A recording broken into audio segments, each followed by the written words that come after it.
নির্বাচনের প্রতিশ্রুতি কি ভোটের কৌশল নাকি বাস্তব জবাবদিহির পথ আছে? আপনি সাধারণ জনগণের কাছে জানতো দেখেন তো যে ওই এলাকার এমপিরা যে অলিক প্রতিশ্রুতিগুলো যে দেন, ওই প্রতিশ্রুতিগুলো যে আসলে হবে না এটা জনগণও জানে, কিন্তু জাস্ট ইস্তেহারে তারা বলছেন, জনগণ শুনছে, শুনে একটু শান্তি পাচ্ছে যে আচ্ছা যদি হতো তাহলে আমরা ভালো থাকতাম। তাই আমি রাজনৈতিক দলগুলোর কাছে একটা জিনিসই অনুরোধ করব, যেই প্রতিশ্রুতিগুলো, যেই অনুরোধগুলো, যেই জিনিসগুলো বাস্তবায়ন করা সম্ভব নয়, বাস্তবায়ন করা যাবে না, আপনিও জানেন, আমিও জানি, সেও জানে, সেই প্রতিশ্রুতিগুলো জনগণের শুধু জনগণের কাছে হাসির পাত্র না হয়ে সেরকম কোনো প্রতিশ্রুতি আপনি দয়া করে দিয়েন না।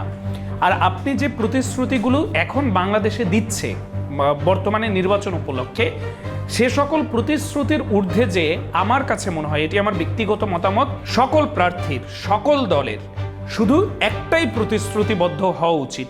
সেই প্রতিশ্রুতিটা হলো কোনোভাবেই দুর্নীতি করা যাবে না, দুর্নীতি রোধে সবাই এক হয়ে কাজ করবে, তাহলেই বাকি প্রতিশ্রুতিগুলো বাস্তবায়ন সম্ভব হবে। সকল সংসদ সদস্য, 300 জন সংসদ সদস্য যদি এক হয়ে আজকে শপথ নেন যে আর আমরা একজনও দুর্নীতি করব না, তাহলে এই বাংলাদেশ 1 বছরও লাগবে না মানে রাইজিং হতে এবং উন্নত বিশ্বের কান্ট্রিগুলোতে পৌঁছে যেতে। তো সেই জায়গাটা থেকে প্রতিশ্রুতি সবার একটাই হওয়া উচিত যে আমরা দুর্নীতি করব না, আমি আমার জায়গা থেকে দুর্নীতি করব না, করতে দিব না।